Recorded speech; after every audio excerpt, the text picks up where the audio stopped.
All right. I think just to be mindful of everybody's time, we're going to go ahead and get started. But yeah, if you do want to share your preferred way of relaxing after a long, stressful week, go ahead, type it in the chat. We just love to kind of hear what everybody does. Like I talked about today, we are talking about mindfulness. We're going to go over kind of the background on mindfulness, what it is. But just to start off with introducing ourselves, my name is Patrick Zayas, and I'm a family consumer science agent at the University of Florida IFAS Extension, Orange County. And to answer the question, I would say my preferred way of relaxing after a long, stressful week is probably to go for a bike ride or watch a movie. Just something relaxing at home, or I don't know, like on a Saturday, just waking up and going for a bike ride. That's usually my thing. What about you, Hillary?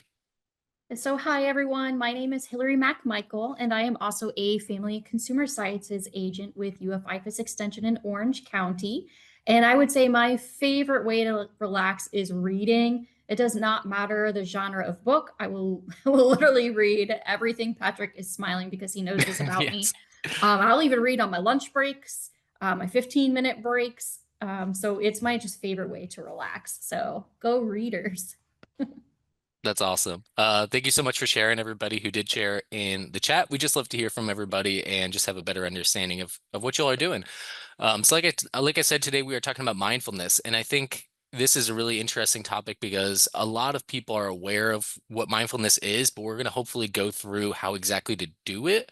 I feel like it's something that takes effort usually, and a lot of times that, can be difficult to understand. So we're going to go over that.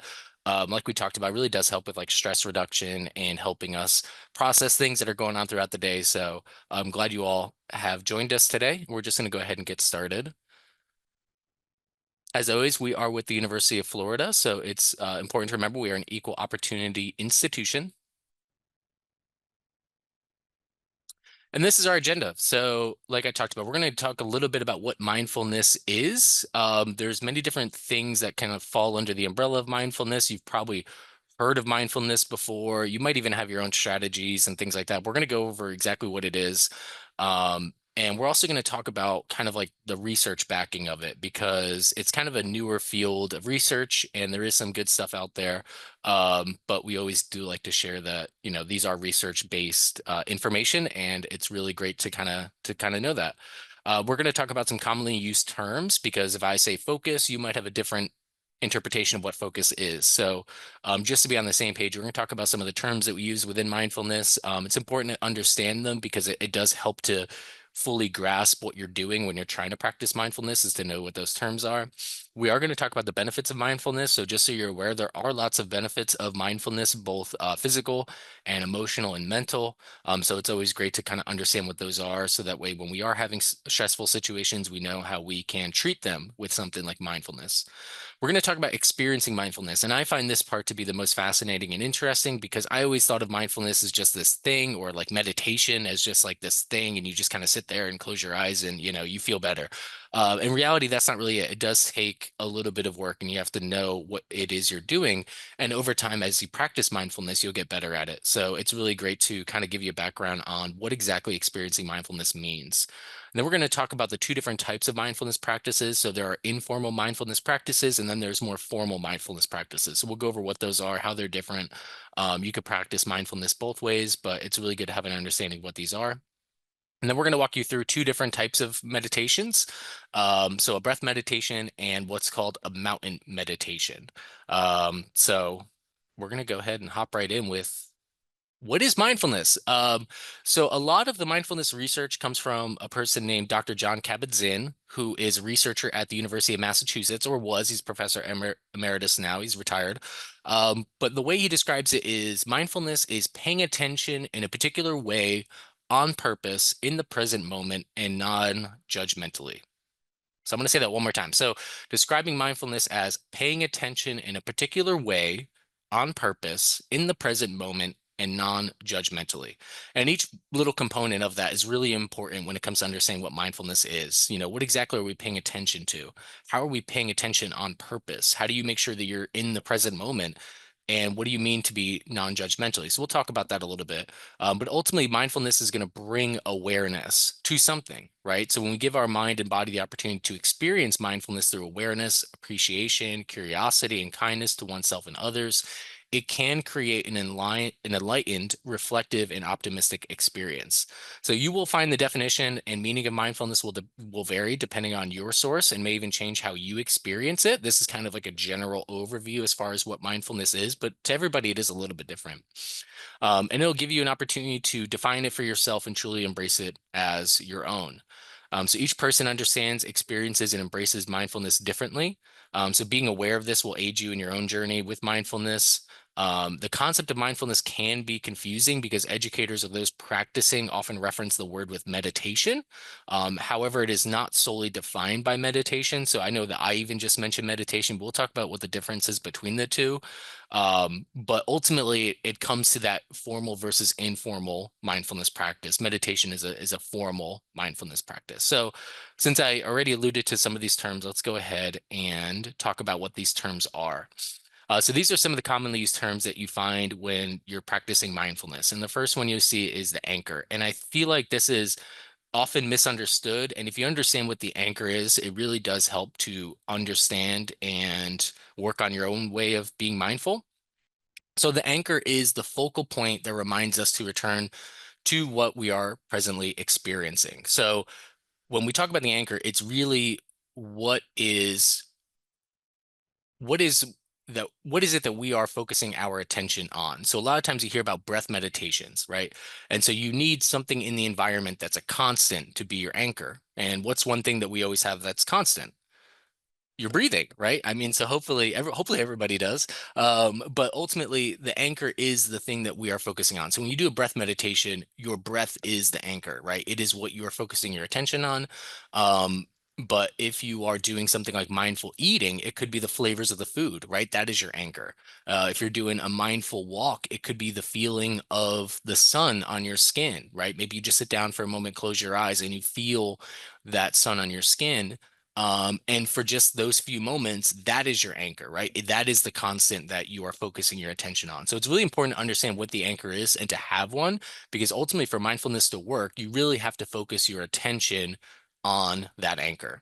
So some of the other options could be, sound. So if you've ever been at the beach and just kind of relax and close your eyes and just, thought about the sound of the waves that you hear or birds or whatever it might be, those are your anchors, right? That's what you're focusing your attention on. So I've said it a few times now, but focus, right? So focus is an intentional process of paying attention. So when we are focusing our attention, we're focusing it on a specific task, experience, action, or individual. So going back to the breath meditation example, when you're doing a breath meditation, you are focusing your attention on your breathing, right? So for some people, it might be visual, right? You might actually imagine or picture the air coming into your lungs, filling up your lungs, and then slowly coming back out as you exhale. For some people, it might just be auditory, right? The sound of your breathing or the sound of the waves crashing in that beach example, whatever it might be. But the focus is what you're paying attention to. So it's really the thing that we are trying to use to help alleviate those thoughts, those feelings, those emotions. Awareness, in contrast to focus, is attention is more generalized. So focus, we're really being specific, right? I am focusing my attention on my breathing. Awareness is more broad. So it's going to call on you to observe or notice a generalized state of things, people, environment, feeling. So when I'm practicing awareness, how do I feel right now? I'm doing this for a specific activity, but what is exactly my emotional state at the moment? And so what distinguishes a focus attention activity from an awareness attention activity is that the focus activity strictly draws attention to a singular element. So again, that breathing or the sound of the waves or the feeling of the sun or the flavor of that chocolate, whatever it might be. Awareness, you're kind of broadening those observations to the overall nature of things that are outside and inside of you. So, for example, think of a theater stage. When the stage lights create a spotlight on one actor, the audience's attention is on that one element. This is the focus. When the stage lights broaden to illuminate the entire stage, the audience's attention is open to viewing everything, the props, the sets, all of the other actors. That is awareness. It's much more broad compared to focus. So mindfulness, I just talked about a second ago, but mindfulness is paying attention in a particular way on purpose in the present moment and non-judgmentally. It is different than meditation, although a lot of times we refer to them interchangeably. it is different. So meditation is more of a formal mindfulness practice that strengthens present moment awareness. So if you think about meditation, if you think about meditation as like a weight bearing physical activity, when you do meditation, you are strengthening the muscles of your mind, and it improves your focus and your stamina. So when you think about it, when you first start off practicing mindfulness or a meditation, you might not be able to hold your focus for longer than like a second, right? You focus on your breathing, and then all of a sudden, a second or two later, you're starting to think about dinner or, what other stressors you have in your life, right? And so that takes your attention away. You have to remind yourself to come back to whatever that anchor is. But ultimately, as you practice meditation over time, the amount of time that you can dedicate your focus to that anchor is going to increase, right? So like you would strengthen a muscle and you get better at lifting a weight, the more you practice formal mindfulness practices like meditation, the more likely you are to be able to hold that focus all throughout every sort of mindfulness activity. So just wanted to go over some of those terms, but I think it's really important to just, when you think about mindfulness, think about your anchor, right? What is it that I'm focusing on? If I'm eating something, if I'm trying to practice mindful eating, we're focusing on the flavors of that food. Or if I'm doing a breath meditation, I'm focusing on my breathing. And then from there, you should be able to try to focus your attention in. And every time you feel like you're getting off and thinking about other things, just draw your attention back to that anchor, because that's really what's going to help you practice mindfulness. Okay, some of the benefits of mindfulness. So, mindfulness allows us to truly experience the present. It allows us to embrace our experiences with greater clarity, feel our emotions a little deeper, and find a more meaningful source of motivation. It can let us experience the wind in our face for the first time, taste the richness of decadent chocolate, or embrace a loved one with warmth and tenderness. So, it is really difficult for researchers to measure these experiences because mindfulness has such a personal meaning for each individual. However, scientists are looking into the benefits of practicing mindfulness over time and deepening this practice. So, according to Davis and Hayes' review of several mindfulness studies, improving emotional resiliency and physical health can positively affect overall well-being. So, those are really the two things that we're doing: is improving that emotional resiliency and physical health, which is going to in turn affect our overall well-being.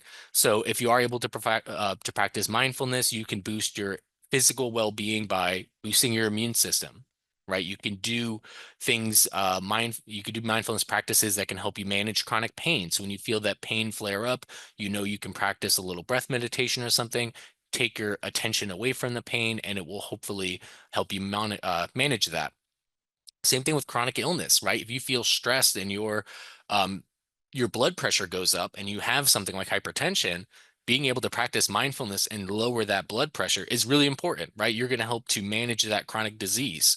And in turn, that's going to be a benefit to your physical well-being. So by understanding mindfulness and the times that you might want to practice mindfulness, you can do things like lowering your blood pressure to help you calm down, and then also in turn benefiting your whole body.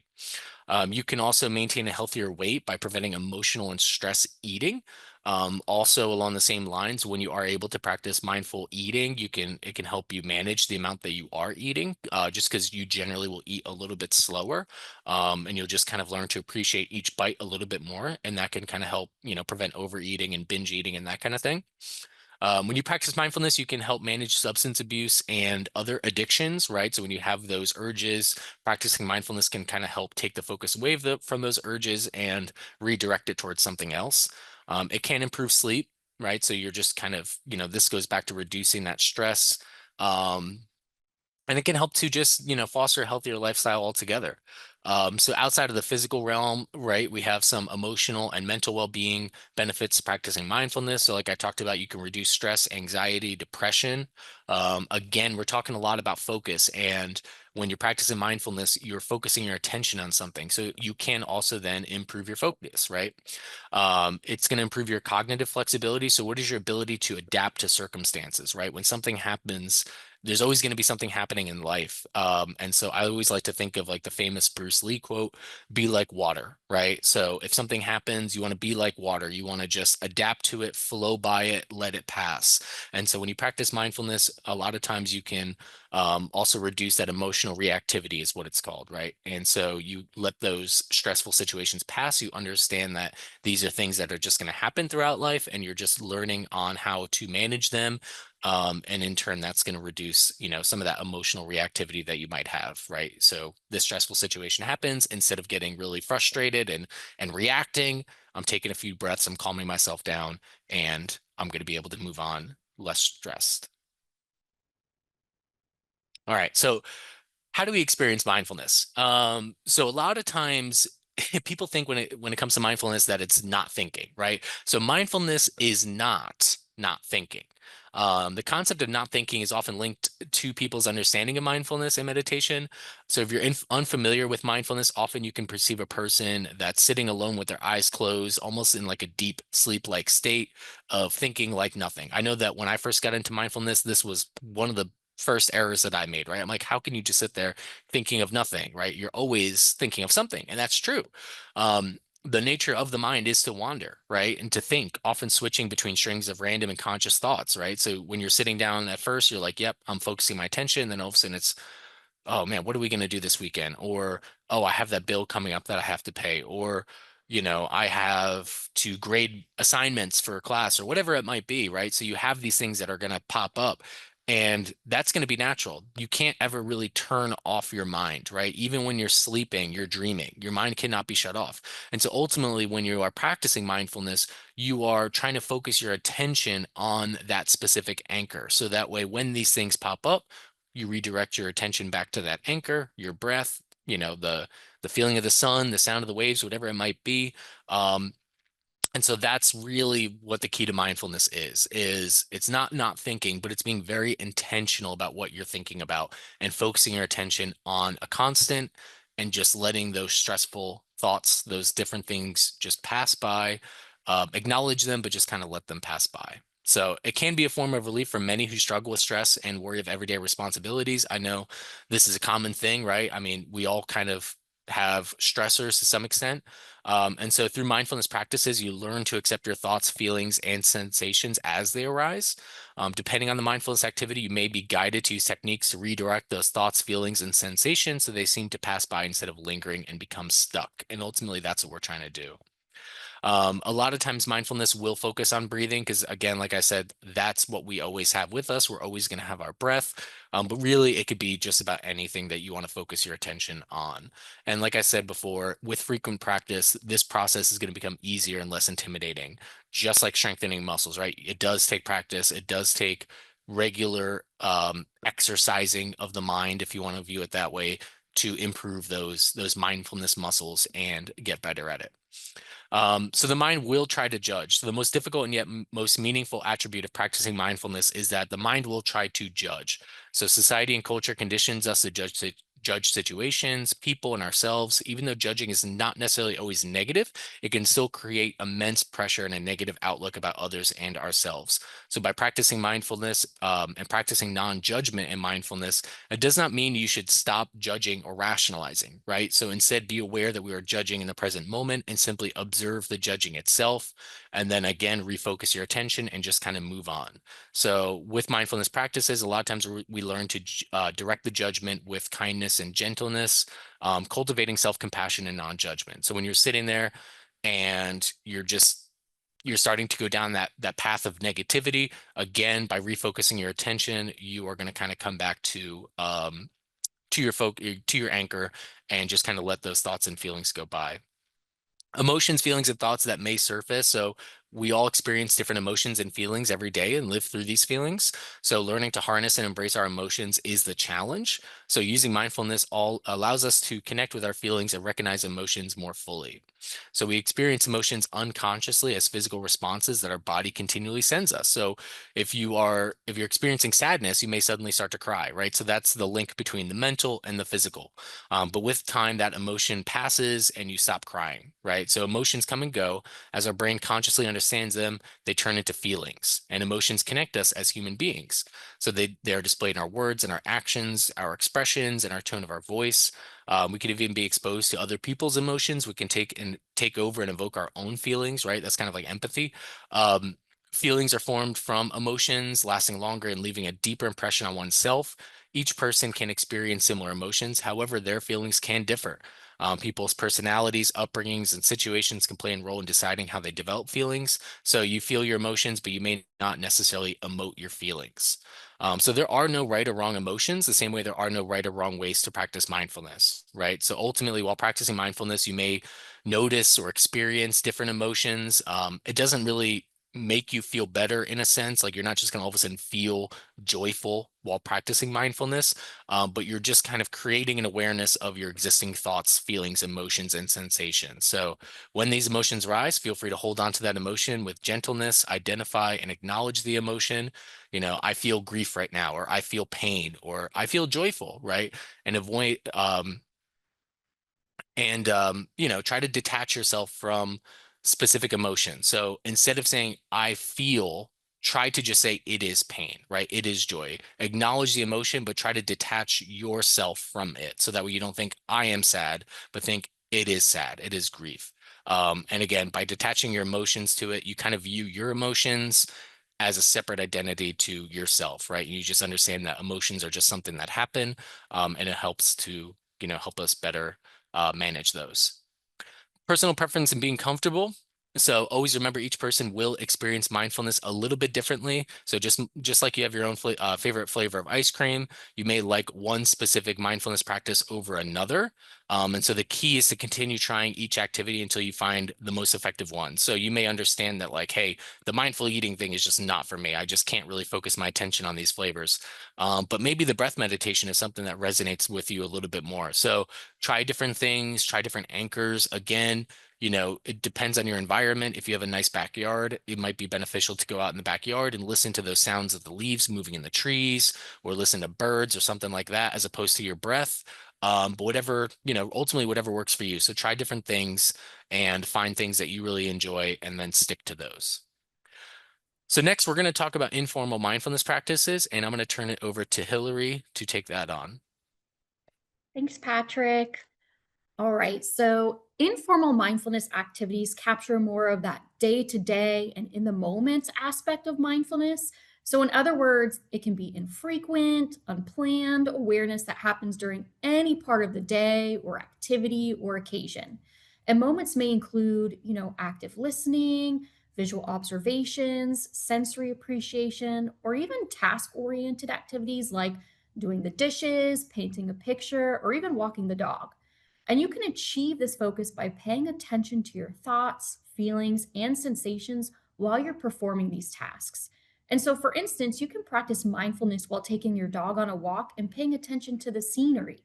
The most important aspect of mindfulness is just to realize that it is available to us at any time. So, the first informal practice that we'll talk about is mindful eating. And mindful eating really helps us to focus on the present moment, particularly the satisfaction that we get from eating. This practice really allows us to learn to remove distractions while we eat, and it encourages you to chew thoroughly and take pauses between bites. You really want to use this practice to really think about and um, take time to enjoy the food that you are eating. And so during this process, you will use your five senses just to notice the small details that we often overlook while we're eating. So, for example, think about the color of the food that you're eating, the texture, the taste, the smell, and even the sound that your food makes while you're eating it. And when we pay attention to what we consume in such detail, eating really becomes an enjoyable experience and not just, your typical daily chore or even a rushed activity. And when you learn to mindfully eat, you'll learn to appreciate your food and then also listen to your body when it is truly hungry and when you really start to become full. And during this process, you might even, uncover other areas in your life that need nourishment. So, for example, maybe it's sleep that you need instead of a late night snack. Or maybe it's a walking break instead of extra helpings at lunch. Or, maybe instead of a dessert or even, an appetizer when you're out with friends, maybe it's just water and good conversation that you need. And so when we practice mindful eating, we really start to learn more about ourselves and what our body needs in relation to food.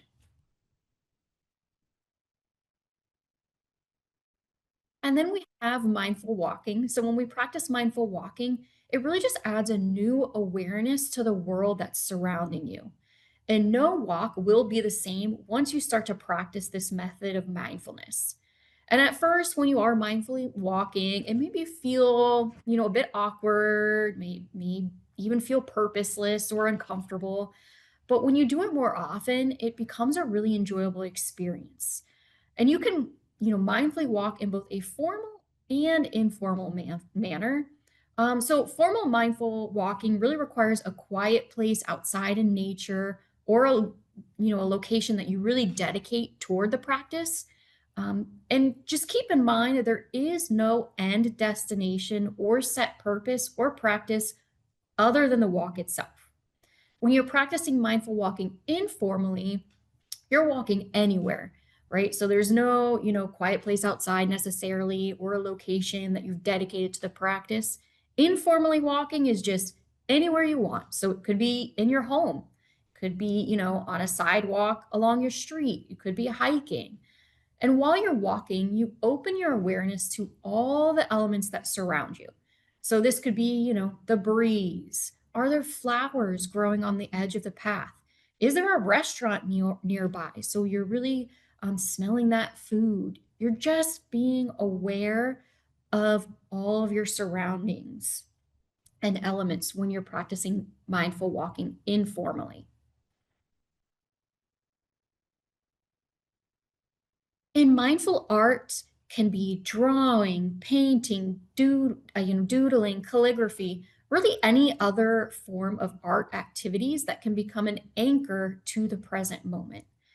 Doing any type of art does require some sort of creative thinking, but almost all individuals can harness the sense of now through art practices. And you can use art as a break from your busy schedule at work to help achieve better focus or even to distress. So I don't know how many of you have ever done this, but I find myself doodling sometimes. It helps de stress. It really just give me a sense of now, right? And the goal of using art as a mindful anchor is not to create a piece of art. So it's not saying, okay, I'm going to become the next Picasso or Monet. We're not trying to create pieces of art, but rather we will find focus through the act of creating and experiencing all our sensations, thoughts, and emotions in that particular moment.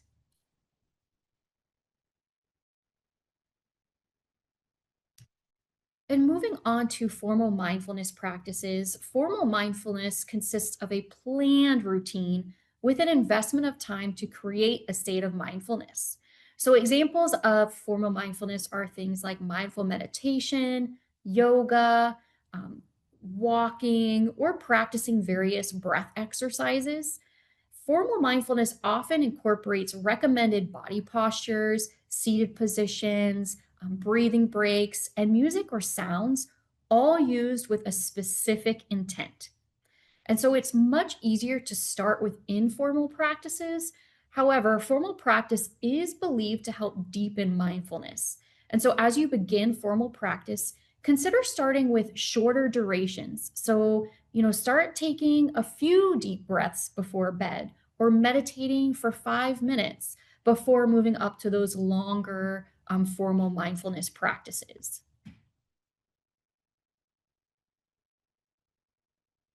And breath meditation is the simplest of all mindfulness practices. It allows a person to find focus through a deliberate awareness of their breathing pattern. And so, this is often called, as Patrick mentioned, anchoring through your breath. And as we mentioned, since our breath is always with us, it is the easiest tool to utilize to bring us back to the present moment. Deep breathing can increase the supply of oxygen to your brain, and it stimulates the parasympathetic nervous system, which promotes a state of calmness. So, therefore, breath meditation can be especially effective when you're experiencing certain overwhelming, so things like anger, anxiety, and nervousness.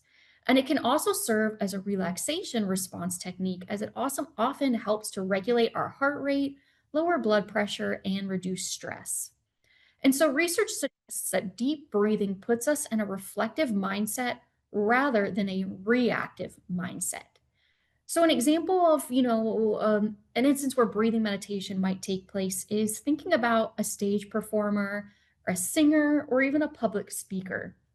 You might have seen these professionals practicing deep breathing with their eyes closed as they prepare to go on stage. So, in that very moment, they're practicing mindfulness through their breath. They're using it to create and promote a state of calmness within themselves. We have RAIN meditation, and RAIN stands for recognizing what is happening, allow life to be just as it is, investigate inner experience, and non identification. And rain meditation can help you find solace from everyday pressures of excelling, competing, and comparing ourselves to others. The meditation really shifts our horizons from the place of unworthiness, self judging, and non compassion to a place of worthiness, self awareness, and self compassion. And this meditation practice helps to foster self care, forgiveness, and loving kindness. And so, this meditation tool um, is really great to practice in times of intense situations and difficult emotions because, again, it really shifts us to a place of that self compassion and loving kindness. And then we have stop meditation, and stop stands for stop whatever you are doing, take deep breaths, observe your thoughts, emotions, and body's sensations, and proceed with whatever you are doing. And so, stop meditation is a great way for us to find focus. Our world, there's a constant changes happening in the world and our personal lives, and we constantly live in a distracted state of mind. We're bombarded with information and deadlines. And so stop meditation helps you do a mental check-in of your body, emotions, and sensations in the present moment. It helps to create actions and awareness and intent rather than reactivity and ignorance. And so the next time you are reacting and responding to a difficult issue or person, try to do a mental check in with the stop meditation. However, also know and recognize that this practice is not a solution to difficult emotions. It's really just meant to help you practice self-awareness and process current experiences. There's also progressive muscle relaxation meditation, also known as PMR. And this focus intentionally, focusing on parts of your body in terms of understanding sensations in your body and emotions in the present moment. So, by identifying stress and tension in the body, we learn to observe them objectively. This action really helps to relieve pain and tension by reducing the emotional distress. So things like anxiety, dread, and hopelessness, particularly those, as they are attached to pain. And this method of mindfulness practice is especially beneficial to those who suffer from chronic pain. It doesn't remedy actual pain, but it does help reduce the anxiety and emotional reactivity from physical pain, dwelling, brooding, and distress that's associated with health conditions. And it's a really great tool to use at bedtime while you are lying down. And lastly, we have mountain meditation, which is a great visualization meditation technique for beginners. And it encourages present moment awareness. And so the visualization of the mountain helps support focus and calm. And it also helps to bring appreciation, connection, and humility towards not only ourselves, but our environment as well. And since it's such a great beginner technique, it can also be a great introductory meditation practice for younger kids and children. And with that, we're going to start our first breath meditation or our first mindfulness practice. And I'm going to turn it over to Patrick for breath meditation practice. Okay. Thank you, Hillary. Really appreciate that, giving us a little bit of a rundown on the informal and formal mindfulness practices. So, like Hillary said, we're going to do the breath meditation practice now. And so just to think about, everything we've talked about, your breath here is your anchor. So when we start this, like I said, if you're a visual person, like me, I'm a visual person. So I like to picture in my head when I'm focusing my attention, I am imagining the air coming in through my nose, filling my lungs. I imagine it in my lungs and I imagine me exhaling and I'm like visualizing that movement of air. For some of you, it might be more of like an auditory thing. So you might want to just relax and listen to your breathing pattern and focus your attention in that way. But ultimately, like we talked about before, however it helps you, your breath in this activity is going to be your anchor. You want to focus your attention on it. And so when these thoughts come up, right, you're not going to be able to hold this for the entire time. You're going to inevitably start thinking about something else, so your mind is going to wander. So again, when you notice that's happening, acknowledge it and then bring your mind right back to your anchor of your breath. Okay. So, excuse me, I apologize. So for this meditation, I just want you to be in a comfortable position. So sit in your chair with your feet flat on the floor. If you want to sit in like a lotus or, crisscross position, that works too. But you really want to be in a comfortable position or you want to lie down to be able to do it. Um, and so as you start this, just kind of notice how your body is feeling. Okay. I just want you to think about how your body is sitting, standing, or lying down. You can change your posture at any time if you begin to feel some sort of discomfort. So let's just start by just taking one deep breath together in through the nose and out through the mouth. Ready?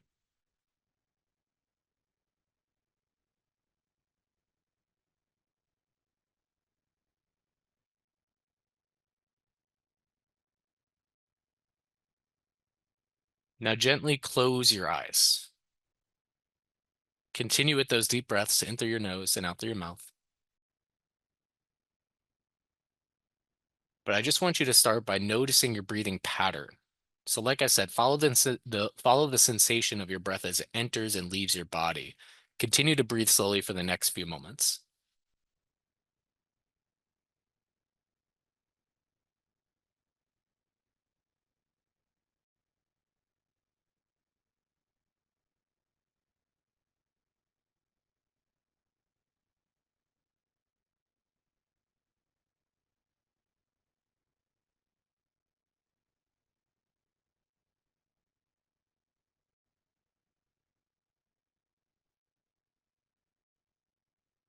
So notice when your mind has wandered.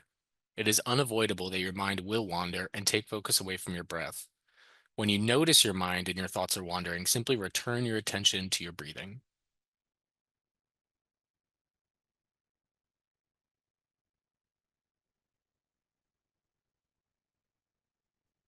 It's important to be kind to your wandering mind. Do not judge yourself or obsess over the nature of the thoughts that you are lost in. Just bring your attention back to your breathing.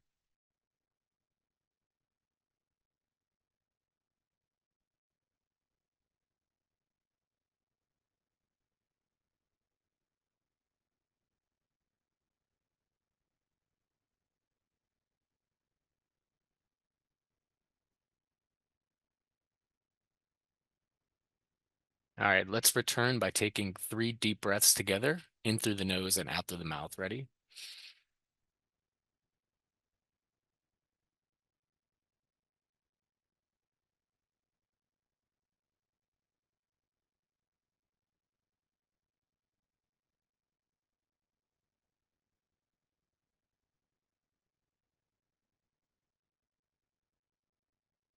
And when you're ready, slowly open up your eyes.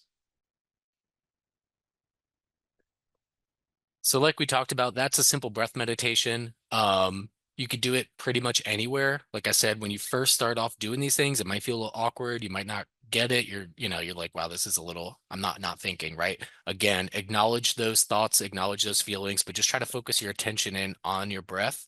However, visually, auditory, whatever works for you. And over time, if you do this regularly, you will become better at holding that attention for longer periods of time. At first, it might just be like a second or two that you hold it, and then all of a sudden you're starting to think about something else. That's okay. Like we said, you got to practice it regularly, and over time, you'll be able to do like a minute, and then over time, you'll be able to work up to like 2 minutes, and then you can really get into like a deep set of deep state of meditation and hold it for a lot longer. And that's when you really see a lot of benefits of mindfulness. Um, so thank you. Hopefully, you all have a better understanding of what the breath meditation is. So we're going to do one more, and I'm going to turn this one back over to Hillary to cover. This is the mountain meditation practice. All right. So this meditation is normally done in a sitting position, either on the floor or a chair.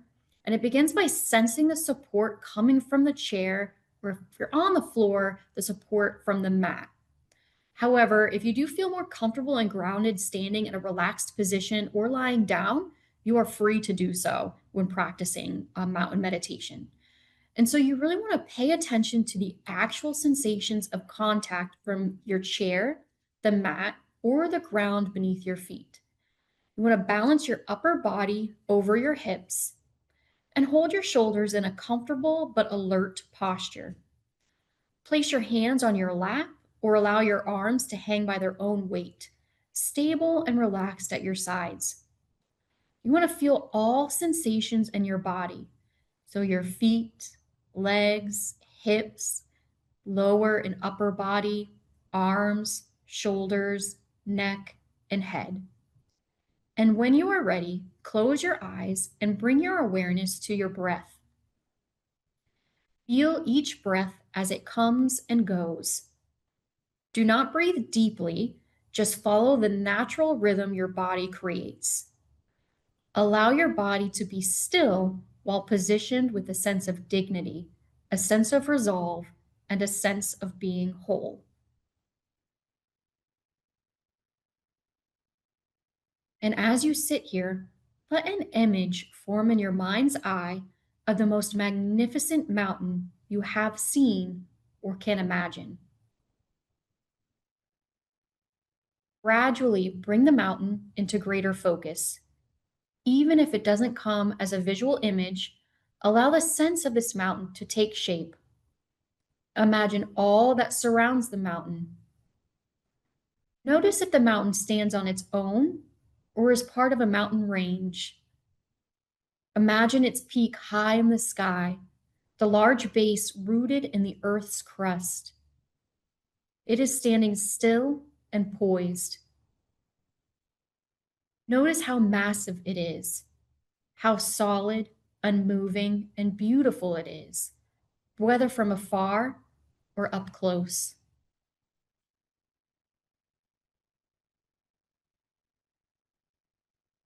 Perhaps your mountain has snow draping its top, trees reaching down to the base, or rugged stones on its sides.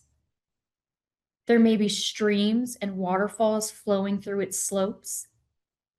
There may be one peak or a series of peaks with lakes. Seeing the grand image of this mountain in your mind, imagine that you are that mountain.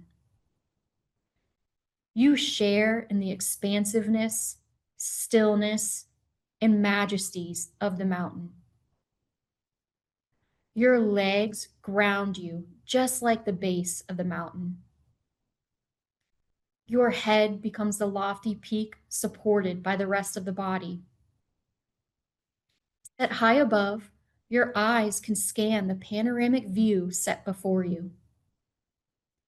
Your shoulders and arms are the sides of the mountain, giving you definition and shape. With each breath, you continue to become more still, alive, and vital like a mountain. As you sit here, imagine going through the cycles of the seasons from spring to winter. You see the sunrise and sunset, leaving behind wonderful stars from the far universe. From the surface, a mosaic of waterfalls, wildlife, flowers, and valleys cover you in a disordered arrangement, but from within, you are calm and peaceful. Just like inhabitants on the mountains, our thoughts, emotions, sensations, and experiences inhabit us. However, just like the mountain, our core is still and at peace. A full breath and feel the expansiveness and stillness that you behold.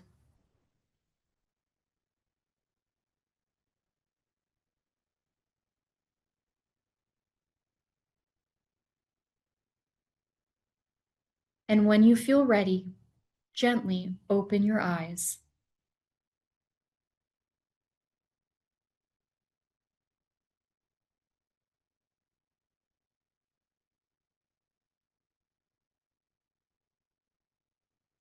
So that is mountain meditation. So you can see how that's a nice beginner meditation practice because you are visualizing a mountain. The mountain can look however you like. It's whatever image you visualize in your mind. And then you're just imagining yourself still and majestic, just like a mountain. And then you're just practicing on your regular breathing. And then when you feel ready, you open your eyes.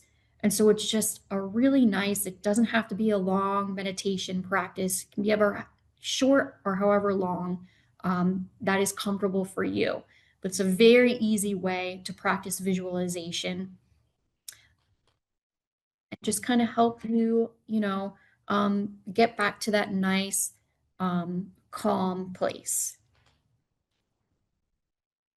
And with that, that is our short and brief introduction to mindfulness. But before we head out, if anyone has any questions about anything that we discussed today, you're free to type it in the chat or unmute yourself, or my email or Patrick's email is down at the bottom of this slide. Please feel free to email us at any time. We're not always in the office, but we try to respond as quickly as we can.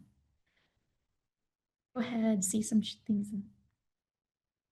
Yes, Lisa, the recording will be available, um, and that will be sent out and available through Patricia. And then also put in the chat that faculty and staff, you can sign up for a free Calm membership. I've actually signed up myself. And so the Calm app, if you're not familiar with it, has a lot of great mindfulness breathing exercises. It has, if you're just somebody who needs to listen to some when you're falling asleep. Like I know for me personally, I always put on the sound of rain and a thunderstorm when I'm falling asleep because that helps, just kind of helps my mind relax, and I'm focusing more on the sounds of the rain than letting all my thoughts get away from me. So the Calm app is wonderful. So Patricia provided that link there in the chat for you all. And then Patricia also put where the recording will be uploaded within. So it's going to be uploaded onto that YouTube channel, the UF at Work YouTube channel. So that's where the recording will be available. Any other questions? We feeling good about mindfulness? Anyone plan on maybe trying some of the things that we talked about? Yeah, I think ultimately, like we talked about, if we were to wrap this up in a little bit, just think about mindfulness as something you have to practice towards. Think about what your anchor is. It could be anything. Like we talked about, we keep stressing it. It could be anything from the sun to the sound of the leaves to birds to something you're eating to even your own breath, right? And so just work on it and just help focus your attention on something. And it can help you with those feelings of stress. So just want to say thank you, everybody, for joining us. If you do have any questions, feel free to ask. But we really appreciate it. Hopefully you learned something a little bit new today. Yes, thank you, everyone. And Patrick and I can stay on for, a couple more minutes in case there's any questions that do come through. Thank you all.